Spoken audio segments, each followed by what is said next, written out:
सभी को मेरा नमस्कार। सागर क्लासेज रोहतक के इस YouTube चैनल पर आप सभी का हार्दिक स्वागत है। मैं विकास धनखड़ मैथ का ट्यूटर आपको ऑनलाइन इस सागर क्लासेज रोहतक के माध्यम से लगातार पढ़ाता आ रहा हूं। अब देखिए, जो हमने पीछे पढ़ा है, जो प्रॉपर्टीज़ हमने लिखवाई थी उस पर 2-3 क्वेश्चन किए थे हमने, तो मैं उम्मीद करता हूँ आपने अच्छे से नोट्स बनाए होंगे उस प्रॉपर्टीज़ के, क्योंकि वो आगे आने वाले जो हमारे क्वेश्चन होंगे उनमें बहुत ही सहायक होंगे, बहुत ही इम्पोर्टेंट है वो हमारी प्रॉपर्टीज़। आपने वो प्रॉपर्टीज़ तो लिखनी अच्छे से कॉपी में, साथ साथ जो हम आज कुछ प्रॉपर्टीज़ और पढ़ेंगे जो बहुत ही इम्पोर्टेंट प्रॉपर्टीज़ होंगी हमारी, इनको भी बहुत अच्छे से पढ़ना आपने। चलो देखिए, आगे हम शुरू करते हैं। तो देखिए स्टूडेंट, अब हम जो चीज़ें पढ़ने जा रहे हैं ये बहुत ही इम्पोर्टेंट है और आपने ये बिल्कुल बारीकी से समझनी है कि किस चीज़ का क्या कार्य होता है। ये बहुत इंपॉर्टेंट होता है इसमें। देखिए, जो सबसे पहले हम पढ़ने जा रहे हैं वो है परपेंडिकुलर। परपेंडिकुलर को हिंदी में बोलते हैं लंब, और इसी को ऊंचाई भी बोलते हैं और एल्टीट्यूड भी बोलते हैं। तो हम देखेंगे एक त्रिभुज में परपेंडिकुलर, लंब, एल्टीट्यूड और हाइट क्या चीज़ होती है और इसका क्या कार्य होता है। जैसे मेरे सामने ये एक आकृति है, त्रिभुज ABC, ट्रायंगल AB और C। इसमें हम कोई परपेंडिकुलर ड्रॉ करते हैं, ऐसे सामने वाली भुजा पे परपेंडिकुलर, ये हो गया D पॉइंट। तो हम इसको कैसे लिखते हैं कि AD परपेंडिकुलर, ये परपेंडिकुलर का सिंबल होता है, परपेंडिकुलर है साइड BC पे, भुजा BC पे, AD परपेंडिकुलर है BC पे। तो देखिए स्टूडेंट, ये परपेंडिकुलर भी होता है, इसी को हम हाइट भी बोलते हैं और इसी को एल्टीट्यूड भी बोलते हैं। परपेंडिकुलर का कुछ काम नहीं होता, ये सिर्फ सामने वाली भुजा पे 90 डिग्री का एंगल बनाता है। जो इसके सामने वाली भुजा जहाँ पे हमने ये परपेंडिकुलर डाला है उस पे ये सिर्फ 90 डिग्री का एंगल बनाता है, ये 90 डिग्री का कोण बनाता है। इस परपेंडिकुलर का और कोई काम नहीं होता है। अब देखिए, जो दूसरा पॉइंट हमारा वो है मीडियन। मीडियन को हिंदी में बोलते हैं माध्यिका। माध्यिका क्या चीज़ होती है, जैसे हमने त्रिभुज AB और C, ट्रायंगल AB और C, इसकी कोई माध्यिका खींची, ये होगी इसकी माध्यिका AD। माध्यिका जो मीडियन होता है उसका काम क्या होता है कि वो जो सामने वाली भुजा होती है ना उसको 2 बराबर पार्ट्स में डिवाइड करती है। माध्यिका का क्या काम होता है, जो सामने वाली भुजा है उसको 2 बराबर भागों में बांटती है। मतलब जैसे ये वाली भुजा अगर 8 है तो ये इसको 2 बराबर भागों में बांटेगी, ये माध्यिका 4 और 4। ये काम होता है माध्यिका का सिर्फ, और कुछ काम नहीं होता है इस माध्यिका का। तो स्टूडेंट देखिए, ये 2 चीज़ें और होती हैं एक त्रिभुज में, एक ट्रायंगल के अंदर। तीसरा पॉइंट है एंगल बाइसेक्टर, जिसको हम हिंदी में बोलते हैं कोण विभाजक। ये क्या चीज़ होती है, जैसे देखिए ये त्रिभुज AB और C, ये एक ट्रायंगल हमारे सामने AB और C, इसमें ये 3 कोण दिए हुए हैं, ये एंगल A, ये एंगल B और ये एंगल C। जो हमारा एंगल बाइसेक्टर होता है ना, वो क्या काम करता है, किसी भी एक कोण को या तीनों कोणों को, अलग अलग होते हैं तीनों, उसको क्या करेगा 2 बराबर भागों में बांटेगा। उसको क्या बोलते हैं, एंगल बाइसेक्टर। जैसे हम यहाँ से कोई इसका ड्रॉ करते हैं एंगल बाइसेक्टर, ये हो गया AD। इस एंगल बाइसेक्टर कोण विभाजक का काम क्या होगा, जैसे हमें नाम से ही पता चल रहा है कोण विभाजक, जो कोण को 2 बराबर भागों में बांटेगा। जैसे ये वाला कोण है, इसको 2 बराबर भागों में बांटेगा। जैसे ये वाला कोण क्या है, X, तो ये भी X होगा। अगर मान लो ये कोण हमारा 60 डिग्री का है ना, तो ये इसको 2 बराबर भागों में बांट देगा। मतलब क्या होगा, इधर भी 30 डिग्री और इधर भी 30 डिग्री। ये होता है कोण विभाजक का कार्य, इसके सिवा और ये कुछ नहीं करता, सिर्फ कोण को 2 भागों में बांटता है। ना तो ये सामने, जरूरी नहीं है कि ये सामने वाली भुजा पे 90 डिग्री का कोण बनाए, और ना ही ये जरूरी है कि ये सामने वाली भुजा को 2 बराबर भागों में बांटे। इसका कार्य सिर्फ इतना, ये कोण को 2 बराबर भागों में बांटता है। अब जो हमारा लास्ट पॉइंट है और चौथा, वो है परपेंडिकुलर बाइसेक्टर, जिसको हम हिंदी में बोलते हैं अभिलंब विभाजक। देखिए स्टूडेंट, ये अभिलंब विभाजक क्या होता है, आपने स्कूल में ये बनाया भी होगा शायद, अभिलंब विभाजक, क्योंकि सभी बनाते हैं ये। तो जैसे हमने प्रकार की निब को यहाँ रख के और उसको खोल लिया आधे से ज़्यादा, और यहाँ एक चाप लगा दी इधर बी पॉइंट पे रख के, यहाँ से एक चाप लगा दी, ऐसे ही यहाँ रख के और एक नीचे चाप लगा दी हमने इधर। फिर उस प्रकार को हमने सी पॉइंट पे रखा जो आधे से ज़्यादा खुला हुआ है पहले से ही। एक हमने क्या किया, यहाँ चाप लगा दी और एक यहाँ पे नीचे लगा दी ऐसे। फिर हम क्या करते हैं, इन पॉइंट्स को मिला देते हैं आपस में, ठीक है। जैसे हमने ये पॉइंट्स मिला दिए दोनों चाप लगाने के बाद, ये हमारे सामने कुछ ऐसे बनेंगे, इस तरीके से मिल जाएंगे जब हम इन पॉइंट्सों को मिलाएंगे आपस में, जो हमने ये आर्क लगाई थी चाप। देखिए ये परपेंडिकुलर बाइसेक्टर होता क्या है, इसका क्या काम होता है एक त्रिभुज के अंदर। परपेंडिकुलर बाइसेक्टर होता है ना, वो जो सामने वाली भुजा होती है ना, ये वाली, इसको दो बराबर भागों में बांटेगा और साथ ही साथ इस सामने वाली भुजा पे ये 90 डिग्री का एंगल भी बनाएगा। क्या करेगा, ये 90 डिग्री का एंगल भी ड्रॉ करेगा यहाँ पे। ये होता है एक परपेंडिकुलर बाइसेक्टर, जो सामने वाली भुजा को दो बराबर भागों में भी बांटेगा और सामने वाली भुजा पे 90 डिग्री का कोण भी बनाएगा। ये स्टूडेंट जो हमने अभी चारों चीज़ें पढ़ी हैं, हम उनको एक बार एक फिगर में समझने की कोशिश करते हैं कि इसका क्या कार्य होता है। कई बार हमारे मन में ये डाउट रहता है कि जैसे हमने यहाँ से कोई परपेंडिकुलर डाला तो हो सकता है वो माध्यिका का भी काम करे, वो एंगल बाइसेक्टर का भी काम करे, वो परपेंडिकुलर बाइसेक्टर का भी करे। लेकिन जो ये आकृति मैं अब समझाने जा रहा हूँ ना आपको, ये इन चारों पॉइंट्स को क्लियर कर देगी बिल्कुल कि किसका क्या कार्य होता है। सबसे पहले हम देखते हैं परपेंडिकुलर लंब। आपको पता है परपेंडिकुलर क्या होता है, सामने वाली भुजा पे 90 डिग्री का एंगल बनाएगा, बस इसके सिवा कोई काम नहीं होता इसका। ना ही ये सामने वाली भुजा को दो बराबर भागों में बांटता है, ना ही ये इस कोण को दो बराबर भागों में बांटता है। ये क्या होता है, सिर्फ सामने वाली भुजा पे 90 डिग्री का एंगल बनाता है कोण। दूसरा पॉइंट हमने पढ़ा था मीडियन। जब हम इसी पॉइंट से एक मीडियन, एक माध्यिका खींचेंगे ना, तो माध्यिका का क्या कार्य होगा, इस भुजा को दो बराबर भागों में बांटेगी ये माध्यिका। जैसे ये माध्यिका खींच दी हमने इसकी, तो ये क्या करेगी, इस भुजा को दो बराबर भागों में बांटेगी। इसका यही कार्य होता है। ना तो ये 90 डिग्री का कोण बनाएगी और ना ही ये इस वाले एंगल को दो बराबर भागों में बांटेगी। ये सिर्फ सामने वाली भुजा को दो बराबर भागों में बांटती है।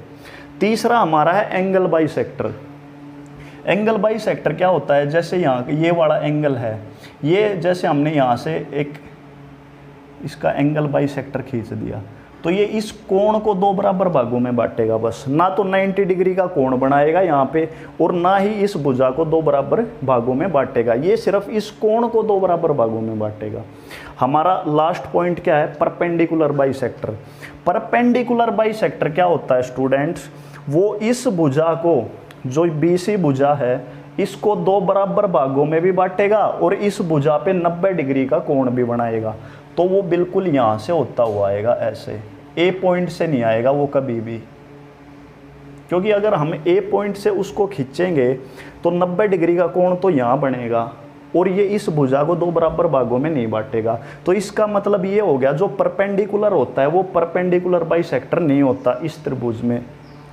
अब देखो ये 90 डिग्री का कोण भी बना रहा है और दो बराबर भागों में भुजा को बांट भी रहा है, तो हम ना इसको माध्यिका बोल लेंगे, क्योंकि माध्यिका हमारी जो आती है वो ए पॉइंट से आती है और माध्यिका कभी भी 90 डिग्री का एंगल नहीं बनाती।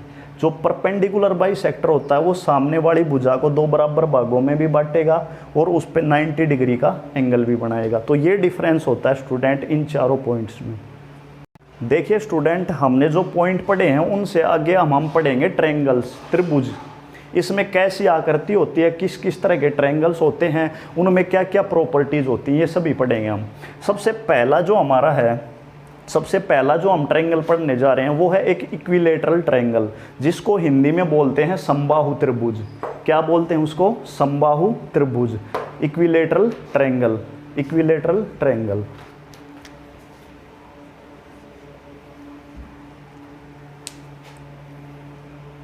देखिए स्टूडेंट्स, जो हमारा सबसे पहला जो फिगर है वो है इक्विलेटरल ट्रायंगल, जिसको हिंदी में क्या बोलते हैं, समबाहु त्रिभुज। इसका नाम से ही पता चल रहा है समबाहु, जिसकी क्या होंगी, तीनों साइड्स बराबर होंगी, इक्वल होंगी, all three sides are equal. जैसे ये साइड क्या है, ए, और ये भी क्या है, ए, तो ये भी क्या होगी, ए। इसकी तीनों साइड्स बराबर होती हैं। और हमने शुरू में आपसे एक बात बताई थी कि किसी त्रिभुज में दो साइड्स भी इक्वल होती हैं, जिसको हम समद्विबाहु त्रिभुज बोलते हैं, आइसोसेल्स जो ट्रायंगल होता है।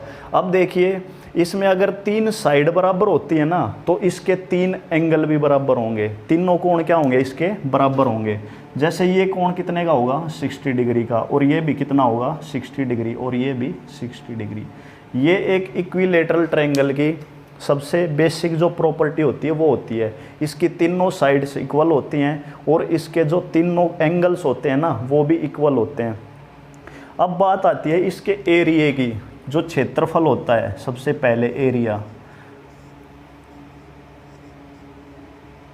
इसका क्षेत्रफल बिल्कुल डायरेक्ट और सिंपल होता है, √3/4 ए स्क्वायर। ए क्या होती है यहाँ पे, ये हमें पता है, ये इसकी साइड्स होगी, ये साइड ए, क्योंकि तीनों साइड्स एक जैसी होती हैं इसमें, तो √3/4 ए स्क्वायर, ये क्या होता है, इसका एरिया। अब इसमें एक चीज़ और आती है, इसकी हाइट। हाइट को हम क्या बोलते हैं, ऊंचाई। ऊंचाई ही परपेंडिकुलर होता है, और ऊंचाई ही एल्टीट्यूड होता है, ये हमने शुरू में बताया था आपसे, ऊंचाई इसकी जो होती है। अब देखिए इसकी ऊंचाई क्या होगी, जैसे ए पॉइंट से हमने यहाँ पे एक परपेंडिकुलर डाल दिया। परपेंडिकुलर क्या होगा, जो सामने वाली भुजा पे 90 डिग्री का कोण बनाएगा, यही इसकी क्या बोली जाती है, इसकी हाइट भी बोली जाती है। परपेंडिकुलर ही हाइट होता है। अब बात आती है इसकी कौन सी वाली हाइट, जैसे ये होगी एक, तो एक ये भी तो इसकी हाइट हो सकती है, और एक ये भी हो सकती है। जैसे हमने यहाँ से डाल दिया इधर एक सी पॉइंट से इधर, तो ये भी क्या होगा, सामने वाले पे 90 डिग्री का कोण बनाएगी, और ये भी क्या होगा, सामने वाले पे 90 डिग्री का कोण बनाएगी। इसको हम क्या बोलते हैं, AD, इसको क्या बोलेंगे, BE, और ये क्या होगा, CF। अब बात करते हैं जैसे इसकी ये वाली ऊंचाई, ये वाली ऊंचाई, और ये वाली ऊंचाई, कौन सी ऊंचाई का फार्मूला हम यहाँ लिखने जा रहे हैं। तो स्टूडेंट ये याद रखना, इसकी जो तीनों ऊंचाई होती है ना, वो हमेशा इक्वल होती हैं, एक जैसी होती हैं। जैसे हम लिखते हैं AD, ये इक्वल है किसके, इस वाली के, BE, ये इक्वल किसके है, CF। तो इसको हम क्या बोलेंगे, हाइट। ये तीनों हाइट क्या होती हैं, हमेशा इक्वल होती हैं एक समबाहु त्रिभुज में। और इसका जो एरिया होता है वो क्या होता है, √3/2a। हाइट का जो फार्मूला होता है वो क्या होता है, √3/2a। ए क्या होगी यहाँ पे, साइड्स, और इसका क्षेत्रफल क्या होता है, √3/4a स्क्वायर। देखिए स्टूडेंट, हमें एरिया का पता चल गया √3/4a स्क्वायर, हमें हाइट का पता चल गया √3/2a, ये इसकी हाइट होती है। अब स्टूडेंट इसमें एक पॉइंट सबसे इम्पोर्टेंट क्या होता है, जैसे जो AD है ना, जो हमने क्या लिया था, इस पे परपेंडिकुलर डाला था, जो इस पे, जो इसकी हाइट थी, तो जो ये AD होता है ना स्टूडेंट, एक समबाहु त्रिभुज में ये सभी का काम करता है। सभी का मतलब क्या होता है, सबसे पहला पॉइंट, ये परपेंडिकुलर तो होता ही होता है। दूसरा, समबाहु त्रिभुज इक्विलेटरल ट्रायंगल में ये मीडियन का भी काम करता है, माध्यिका का भी कार्य करेगा ये। तीसरा जो हमारा पॉइंट है वो है एंगल बाइसेक्टर, कोण विभाजक। जो हमारा AD है ये परपेंडिकुलर भी होता है, ये मीडियन भी होता है, ये कोण विभाजक एंगल बाइसेक्टर भी होता है, और फोर्थ ये परपेंडिकुलर बाइसेक्टर भी होता है, अभिलंब विभाजक। ये बहुत ही इंपॉर्टेंट पॉइंट होता है स्टूडेंट, क्योंकि जो एक समबाहु त्रिभुज होता है ना, उसमें जो लंब होता है परपेंडिकुलर, वो ये चारों चीज़ों का कार्य करता है। परपेंडिकुलर तो होता ही है, साथ में मीडियन, एंगल बाइसेक्टर और परपेंडिकुलर बाइसेक्टर, चारों का काम करता है। देखिए स्टूडेंट, अब हम इक्विलेटरल ट्रायंगल में जो प्रॉपर्टी पढ़ने जा रहे हैं वो है सरकम सर्कल की, जिसको हम बोलते हैं हिंदी में प्रीवर्त। प्री क्या होता है? जो त्रिभुज के बाहर बनता है उसको हम बोलते हैं प्रीवर्त, सरकम सर्कल। जैसे देखिए स्टूडेंट, हमने ये परपेंडिकुलर ड्रॉ किए हैं 3, जो इसकी हाइट्स होती हैं, और ये इस बिंदु पे मिलती हैं, ओ बिंदु पे तीनों। ये इसका केंद्र बिंदु होता है, सेंटर पॉइंट बोलते हैं इसको। जब हम यहाँ प्रकार रख के और इस त्रिभुज के बाहर एक सर्कल ड्रॉ करेंगे ना, एक वृत्त बनाएंगे, तो क्या होगा? ऐसे इसके तीनों पॉइंट्स इनको टच करता हुआ जाएगा। ऐसे तीनों पॉइंट्स को क्या होगा? टच करता हुआ जाएगा। जब यहाँ प्रकार रखे और इसके बाहर हम एक वृत्त खींचेंगे। जैसे अब इसमें देखना स्टूडेंट, जो ये AO होती है, AO, इसकी लंबाई, और जो BO और जो ये CO होती है, इन तीनों की लंबाई हमेशा बराबर होती है। क्यों होती है? ये हमारा सेंटर पॉइंट है। जब हमने यहाँ से प्रकार रखे और यहाँ खोलते हुए इस पॉइंट को टच किया, तो यहाँ से हमने जब आगे इसको बढ़ाया इस वृत्त को, तो यहाँ भी टच किया इसने और इसने यहाँ भी टच किया, तीनों पॉइंट्स को टच किया। तो जो O से लेके यहाँ तक की दूरी, O से लेके यहाँ तक की दूरी, O से लेके यहाँ तक की, ये तीनों बराबर होती हैं। और इनको हम क्या बोलते हैं?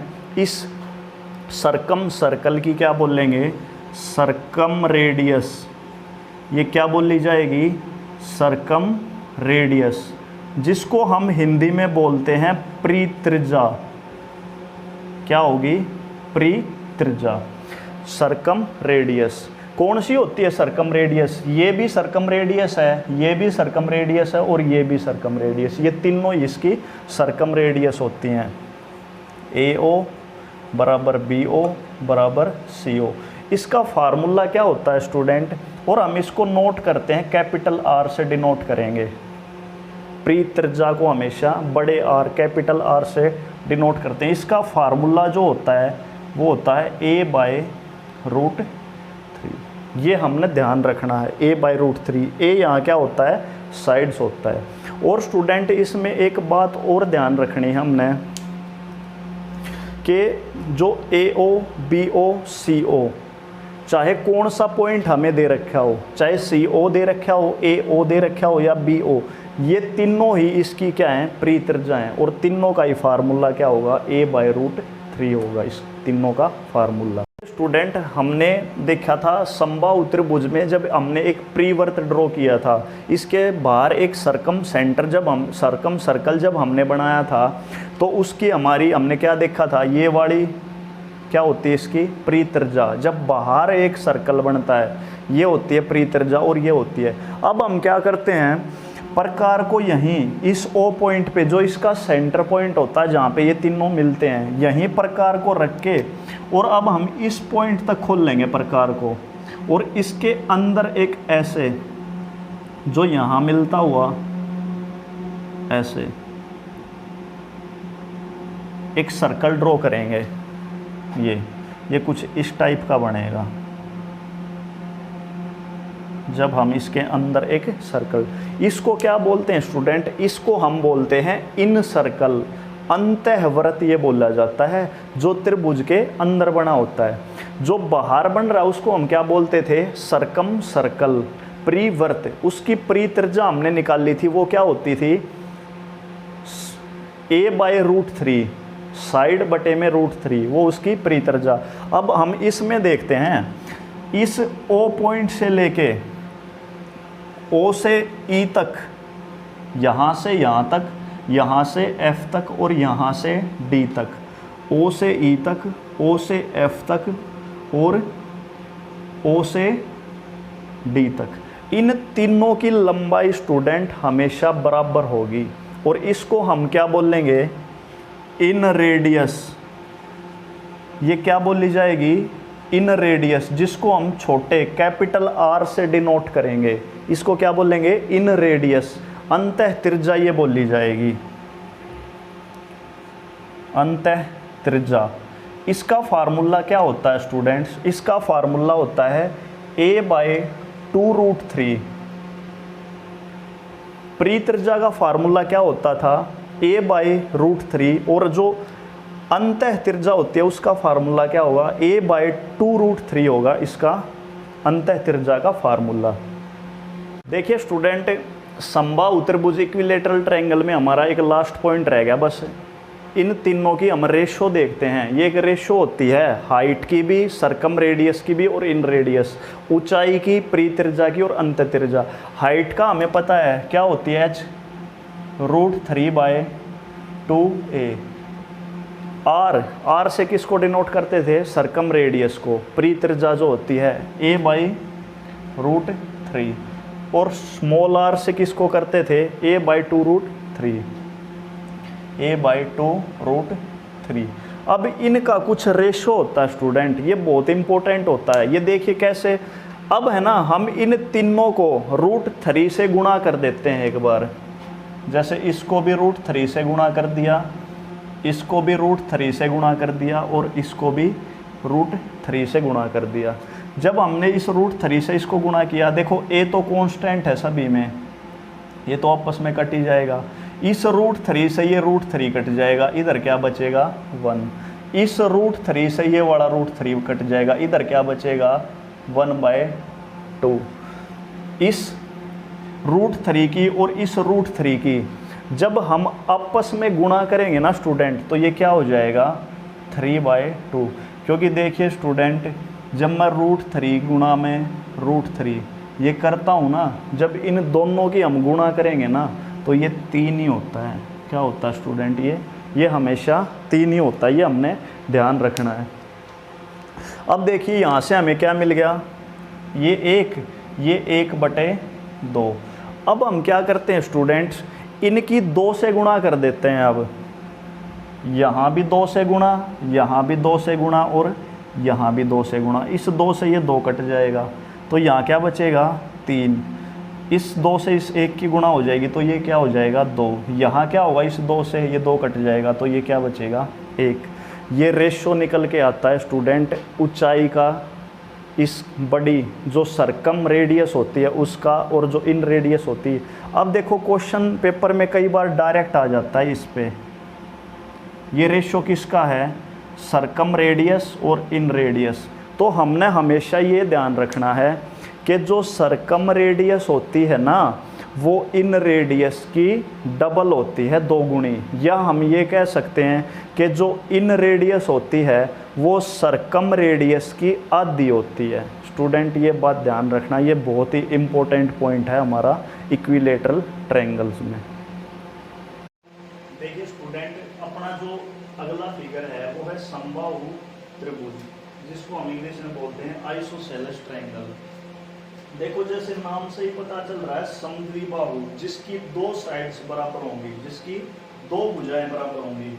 जैसे ए बी भुजा है, साइड ए बी है, ये किसके बराबर होगी? साइड ए सी के। ये वाली साइड है, ये इस साइड के बराबर होगी। और स्टूडेंट एक बात हमें ये भी पता होना चाहिए कि जिस ट्रायंगल्स की 2 साइड, जिस त्रिभुज की 2 भुजाएं बराबर होती है ना, उन भुजाओं के आमने सामने के 2 कोण भी बराबर होते हैं। अगर 2 साइड्स इक्वल हैं तो उनके सामने वाले 2 एंगल्स भी इक्वल होंगे। जैसे देखो, इस वाली साइड के सामने जो एंगल है वो है एंगल सी, और इसके सामने का जो एंगल है, कोण है, वो है बी। तो जो एंगल बी है वो भी क्या होगा? एंगल सी के बराबर होगा, क्योंकि जिसमें 2 भुजाएं बराबर होती है ना, उसमें 2 एंगल, 2 कोण भी बराबर होते हैं। अब देखिए स्टूडेंट, जब हम इस ए पॉइंट से सामने एक परपेंडिकुलर ड्रॉ करते हैं, यहाँ पे परपेंडिकुलर, ये कोण है ए। तो जब हम इस ट्रायंगल में ये एक परपेंडिकुलर ड्रॉ करेंगे इस पॉइंट से, तो ये जो हमने 4 पॉइंट पढ़े थे, परपेंडिकुलर जो AD है, ये हमने परपेंडिकुलर डाला है किस पे, कौन सी भुजा पे, BC पे। तो जो ये परपेंडिकुलर डाला है ना जो AD हमने, ये और किसका काम करेगा, सबसे पहले जो करेगा ये मीडियन का भी काम करेगा, माध्यिका का भी काम करेगा, माध्यिका। दूसरा ये कोण विभाजक, एंगल बाइसेक्टर, कोण विभाजक का भी काम करेगा। तीसरा ये परपेंडिकुलर बाइसेक्टर, लंब विभाजक, अभिलंब विभाजक जिसको बोलते थे हम, अभिलंब विभाजक। देखिए स्टूडेंट, जब हम इस तीसरे पॉइंट से एक परपेंडिकुलर डालते हैं AD, ये परपेंडिकुलर डाला हमने AD परपेंडिकुलर डाला BC पे, तो जो ये हमारा परपेंडिकुलर है ना, ये एक समद्विबाहु त्रिभुज में माध्यिका का भी काम करता है, मीडियन का, एक कोण विभाजक का भी काम करता है, एंगल बाइसेक्टर का, और एक अभिलंब विभाजक का भी काम करता है। ठीक है, ये हमें ध्यान रखना है। आइसोसेलेस ट्रायंगल में, समद्विबाहु त्रिभुज में, ये बहुत इंपॉर्टेंट बातें होती है स्टूडेंट। देखिए स्टूडेंट, जो अपना अगला पॉइंट है वो है एक राइट एंगल ट्रायंगल, समकोण त्रिभुज। हमें पता है समकोण त्रिभुज कौन सा होता है, जिसमें एक कोण 90 डिग्री का होता है, एक एंगल क्या होता है, 90 डिग्री का होता है। देखिए स्टूडेंट, सबसे पहले तो इसका एरिया क्या होगा, क्षेत्रफल क्या होगा एक समकोण त्रिभुज का। देखिए समकोण त्रिभुज में जो ये वाली साइड होती है इसको हम क्या बोलते हैं, परपेंडिकुलर। जो नीचे वाली ये साइड होती है क्या होती है, बेस। और जो ये वाली साइड होती है तिरछी, इसको क्या बोलते हैं, हाइपोटेन्यूज। ये होता है लंब, परपेंडिकुलर। ये होता है बेस, आधार। ये होता है हाइपोटेन्यूज, कर्ण। तो इसका एरिया सिंपल होता है half into base into height. h hypotenuse नहीं होगा हमारा, h का मतलब हाइट होगा, या आप इसको हाइट की जगह परपेंडिकुलर भी लिख सकते हैं, half into base into perpendicular. आधार को नाम है लंब और उसका आधार, या इसको हम क्या बोल सकते हैं, हाइट भी होती है। मैंने बताया था परपेंडिकुलर होता वो हाइट, एल्टीट्यूड, ऊंचाई, सभी क्या होते हैं, परपेंडिकुलर को ही बोला जाता है, ये इसकी हाइट होती है। अब देखिए स्टूडेंट, जो हमारा राइट एंगल ट्रायंगल समकोण त्रिभुज होता है, इसमें पाइथागोरस थ्योरम लगती है। ये हमने बताया था आपको, पाइथागोरस थ्योरम। पाइथागोरस थ्योरम क्या होती है, इसमें परपेंडिकुलर का स्क्वायर प्लस बेस का square is equal to hypotenuse का स्क्वायर। मतलब लंब का वर्ग जमा में आधार का वर्ग, ये बराबर होता है किसके, कर्ण के वर्ग के बराबर होता है। अब देखो हमें है ना, क्वेश्चन में कभी भी ये नहीं बताता कि ये जो त्रिभुज है ये एक समकोण त्रिभुज है, या एक ये समद्विबाहु त्रिभुज है, या एक समबाहु त्रिभुज है। वो डायरेक्ट हमसे 3 साइड्स देता है कि ये साइड इतने सेंटीमीटर की है, ये साइड इतने सेंटीमीटर की है। तो हमने खुद पहचानना पड़ता है उसको कि जो हमारे सामने ये साइड्स दे रखी हैं ये कौन सा त्रिभुज होगा। इसके लिए देखो पाइथागोरस थ्योरम के लिए कुछ ट्रिपलेट्स होते हैं, ट्रिपलेट्स।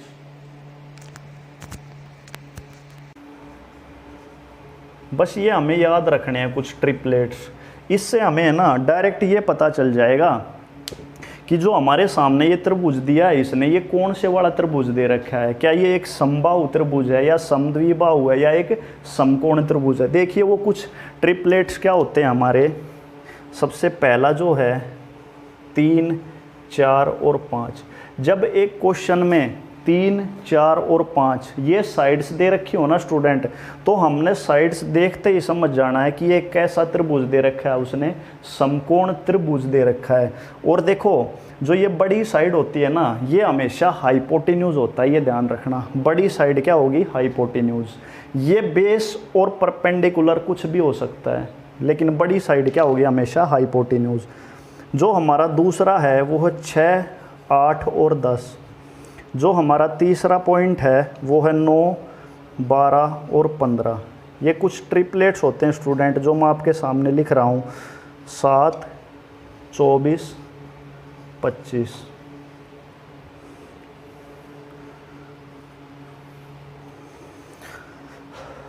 नौ, 40, 41, 60, 80 और 100। ये कुछ ट्रिपलेट्स होते हैं जो हमें डायरेक्ट पता होना चाहिए, ताकि हम इनको देखते ही ये समझ जाएं कि ये कैसा त्रिभुज दिया हमारे सामने, एक समकोण त्रिभुज। और हमने बताया जो बड़े वाली साइड होती है ना, वो हमेशा क्या होगी, हाइपोटेन्यूज, ये हमेशा कर्ण होगी। ये हमें याद रखने हैं स्टूडेंट। अब देखिए इसमें एक सबसे इम्पोर्टेंट प्रॉपर्टी और होती है कि जब हम इस पॉइंट से, इस बी पॉइंट से सामने वाली जो भुजा है कर्ण, इस पे परपेंडिकुलर डालते हैं, परपेंडिकुलर। स्टूडेंट परपेंडिकुलर जो होता है वो क्या होता है, सामने वाली जो भुजा होती है ना उस पे क्या होता है, 90 डिग्री का कोण बनाता है। और हमने ये भी पता है परपेंडिकुलर को ही हम क्या बोलते हैं, इसकी हाइट भी बोलते हैं, जो h होती है हाइट। परपेंडिकुलर को ही क्या बोलते हैं हम, इसकी हाइट भी बोलते हैं। स्टूडेंट देखो ये हाइट निकालने का एक बेसिक सा फार्मूला होता है हमारा, क्या होता है, परपेंडिकुलर इनटू बेस अपॉन में हाइपोटेन्यूज। ये इसकी हाइट निकालने का फार्मूला होता है एक समकोण त्रिभुज का। इसको हम ऐसे भी लिख सकते हैं, इस हाइट को, जैसे हमें पता है परपेंडिकुलर कौन सी वाली साइड है, ये वाली ए बी साइड है जो परपेंडिकुलर है, इनटू बेस कौन सा है, बी सी अपॉन में एच, हाइपोटेन्यूज क्या है इसका, ए सी। तो ये क्या होता है स्टूडेंट, इसका हाइट निकालने का फार्मूला होता है और हमें ये याद रखना है। देखिए स्टूडेंट इसमें 3 और पॉइंट्स है हमारे जो बहुत ही इम्पोर्टेंट है, वो देखिए हम जल्दी से लिख लेते हैं एक बार।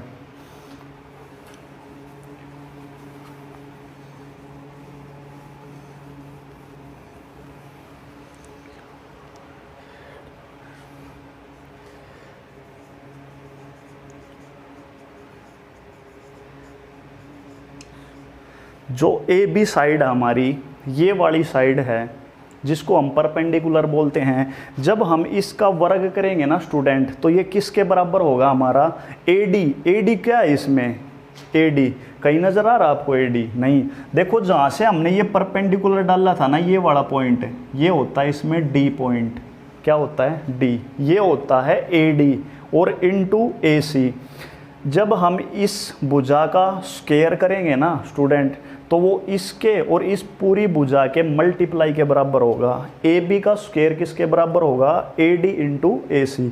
अगला जो हमारा दूसरा पॉइंट है वो क्या है, BC का जो स्क्वायर होगा स्टूडेंट वो क्या होगा, CD गुणा AC।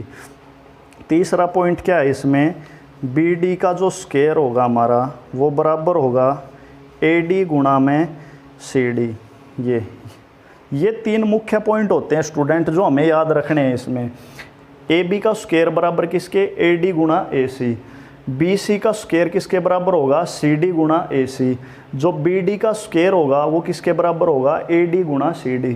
देखिए स्टूडेंट जो ये 3 पॉइंट्स होते हैं ना हमारे, ये सिमिलरिटी से आते हैं, समरूपता से आते हैं ये 3 पॉइंट। और हमने पीछे भी बात की थी सिमिलरिटी की, समरूपता की। ये एक पूरा टॉपिक है हमारा समरूपता का, सिमिलरिटी का, वो हम पढ़ेंगे अच्छे डिटेल से कि समरूपता सिमिलरिटी क्या चीज़ होती है। बस अभी हमें ये पॉइंट्स याद रखने हैं स्टूडेंट। इसमें हमने क्या देखा है, एक तो एरिया देखा है, एक दूसरी बात क्या देखी है, इसकी हाइट का एरिया भी लिखा हमने कैसे निकालते हैं। फिर हमने क्या देखा है, कुछ 3 पॉइंट्स होते हैं जो बहुत ही इंपॉर्टेंट होते हैं, ये सिमिलरिटी से आते हैं हमेशा हमारे सामने। तो देखिए स्टूडेंट इस राइट एंगल ट्रायंगल में हम कुछ और मुख्य प्रॉपर्टी हैं उनको और देखते हैं क्या है वो। देखिए जब हम इस समकोण त्रिभुज में कोण B से माध्यिका डालते हैं सामने वाली भुजा पे, मीडियन, माध्यिका मीडियन का क्या काम होता है स्टूडेंट, जो सामने वाली भुजा है ना इसको 2 बराबर भागों में बांटती है। ये जैसे यहाँ से हमने एक मीडियन डाल दी, ये सामने वाली भुजा को क्या होगी, 2 बराबर भागों में बांटेगी। अब ध्यान रखना स्टूडेंट, ये ना तो परपेंडिकुलर है ना ये हाइट है, ये माध्यिका है, मीडियन है ये ध्यान रखना हमने। ये इसको बिल्कुल दो बराबर भागों में बांट देगी इस भुजा को। अब स्टूडेंट हम इसमें है ना एक सरकम सर्कल बनाएंगे प्रीवर्त इसका। जब हम देखो प्रकार को यहाँ रख के उसको खोल के इस पॉइंट तक या इस पॉइंट तक इसके बाहर से एक सर्कल ड्रॉ करेंगे, तो वो सर्कल कुछ इस टाइप का होगा हमारा, वो ऐसे टच करता हुआ आएगा इस पॉइंट को भी इधर से।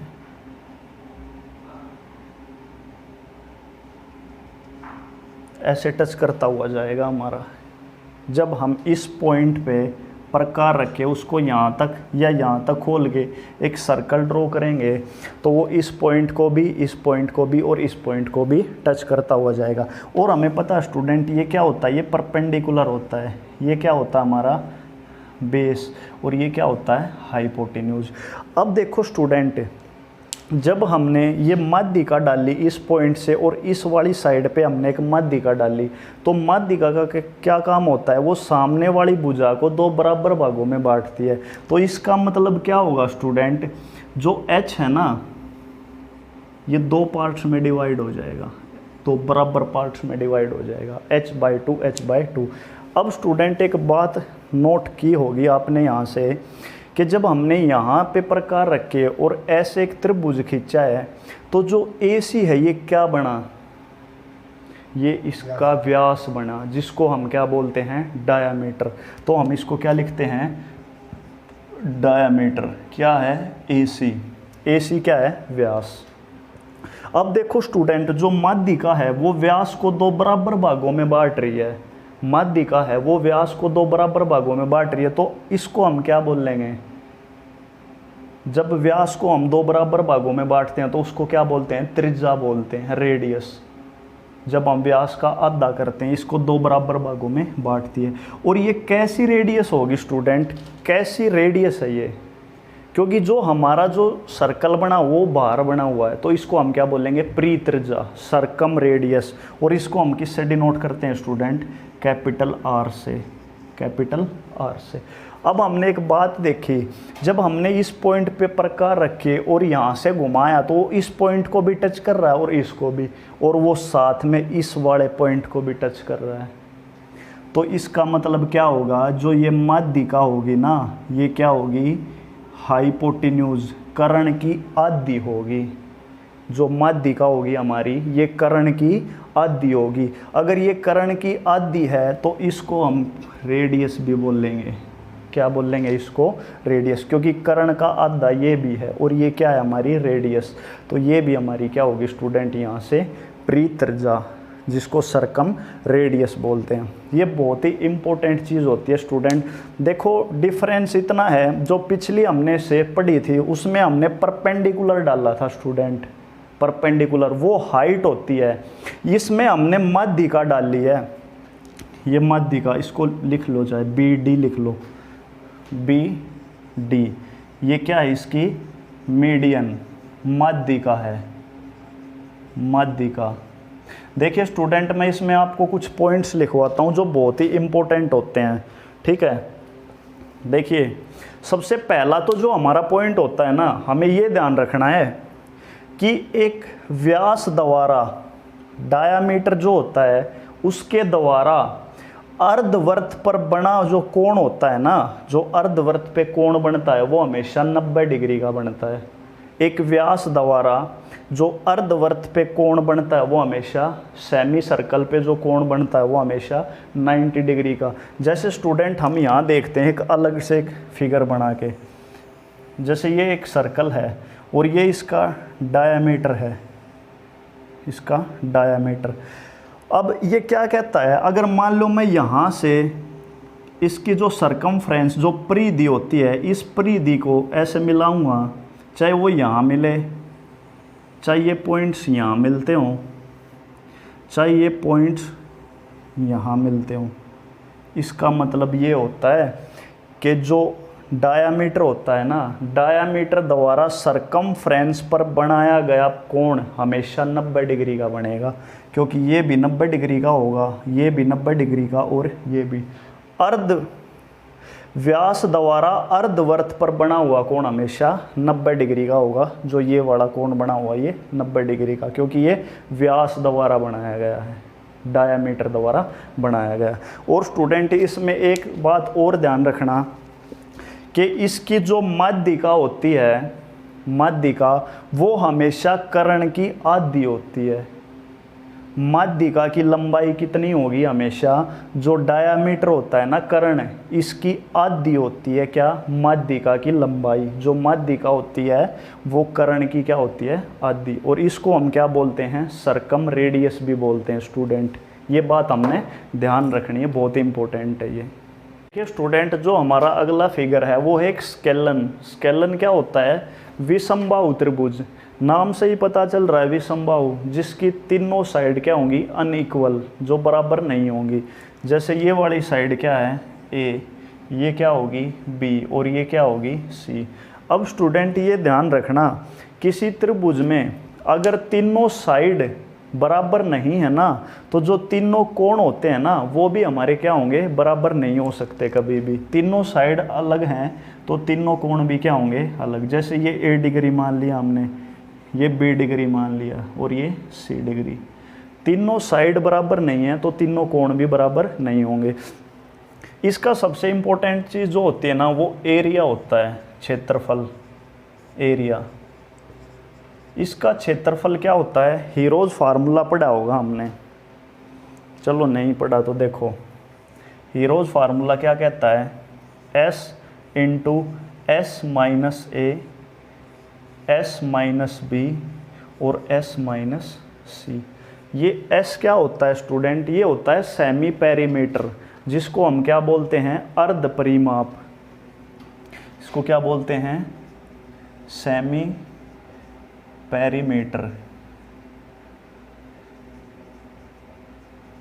अर्ध परिमाप बोलते हैं हिंदी में इसको। ये कैसे निकलता है स्टूडेंट, ये निकलता है सम ऑफ ऑल थ्री साइड्स।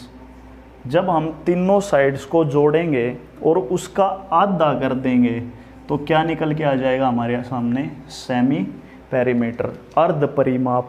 तो S क्या होता है यहाँ पे, अर्ध परिमाप होता है, सेमी पेरीमीटर। S माइनस ए क्या है, एक साइड, B क्या है, दूसरी साइड, C क्या है स्टूडेंट, तीसरी वाली साइड। ये हमें ध्यान रखनी। ये क्या होता है, इसका एरिया होता है स्टूडेंट, ये हमारे सेमी पेरीमीटर का। इसका एरिया ऐसे भी निकलता है, जैसे देखो एक A/2 टू A इंटू सी।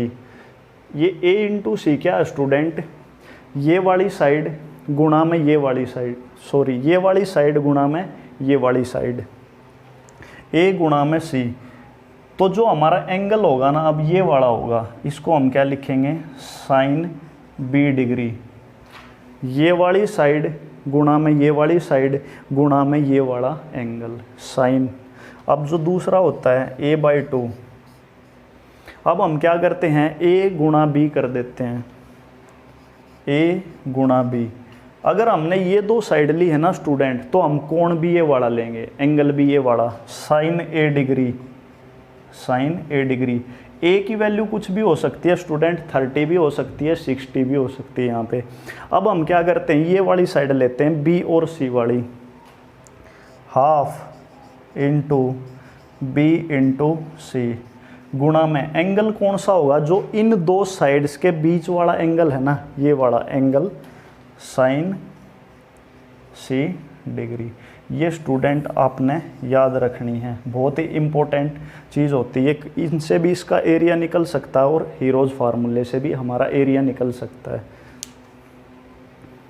देखिए स्टूडेंट, हमारा एक पॉइंट और है इसमें, एक्सटर्नल एंगल प्रॉपर्टी का, बाह्य कोण गुण। ये क्या होता है एक्सटर्नल एंगल प्रॉपर्टी, जैसे हमारे सामने ABC और एक त्रिभुज है, जब हमने इस BC भुजा को आगे बढ़ाया और ये एक कोण ड्रॉ हुआ, तो ये बोला जाता है एक्सटर्नल एंगल।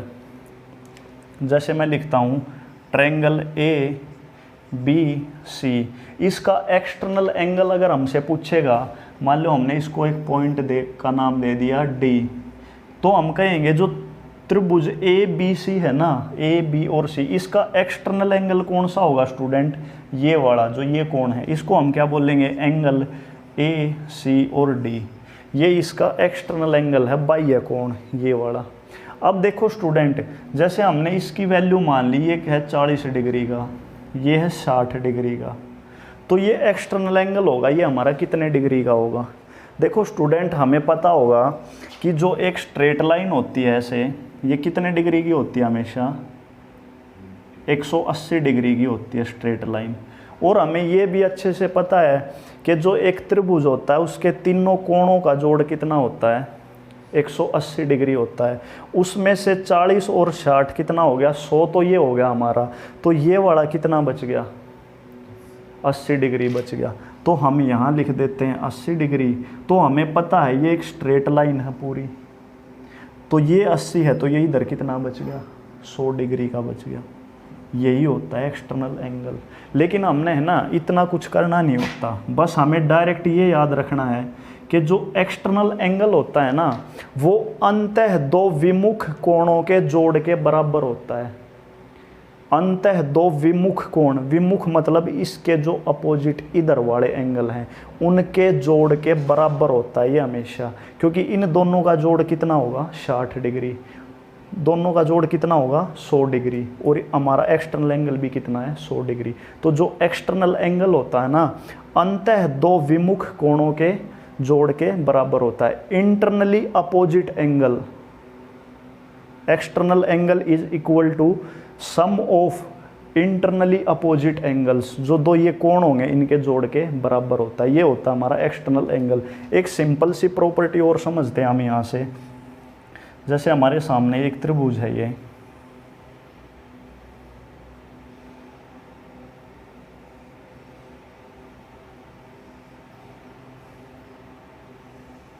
ऐसे, एक ये वाला कोण है स्टूडेंट, एक ये वाला कोण है, एक ये वाला कोण है। ये तीनों क्या होंगे, इसके एक्सटर्नल एंगल होंगे, बाह्य कोण होंगे इसके एक्सटर्नल एंगल। हम एक बार इनके कुछ नाम लिख लेते हैं। जैसे इसको मान लेते हैं ये वाला कोण है ए, इसको मान लेते हैं बी, इसको मान लेते हैं सी।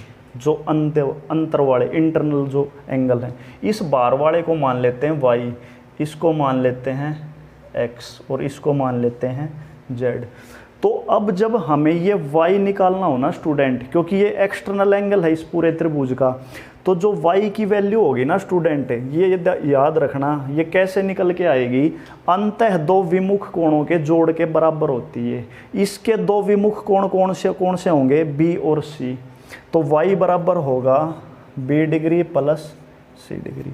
ऐसे ही जब हमें ये x की वैल्यू निकालनी हो, क्योंकि ये एक बाह्य कोण है और ये इस पूरे त्रिभुज का बाह्य कोण है, तो इसके दो विमुख कोण कौन से होंगे, a और b।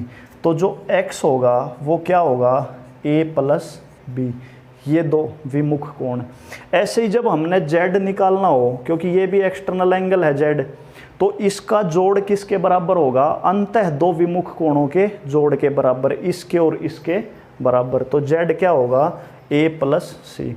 स्टूडेंट ये बहुत ही इंपॉर्टेंट प्रॉपर्टी है, इस पे हम बहुत सारे क्वेश्चन करेंगे अब तक जो हमने प्रॉपर्टीज़ पढ़ी हैं। तो मैं उम्मीद करता हूँ आप अच्छे से अपने हाथ से इनको कॉपी में उतारिए, बार बार देखिए, बार बार पढ़िए इन प्रॉपर्टीज़ को, क्योंकि क्वेश्चन हमारे इतने इंपॉर्टेंट नहीं होते जितनी इंपॉर्टेंट हमारी ये प्रॉपर्टीज़ होती हैं। तो देखिए हम कुछ क्वेश्चन करते हैं इस पर डिपेंड जो हैं।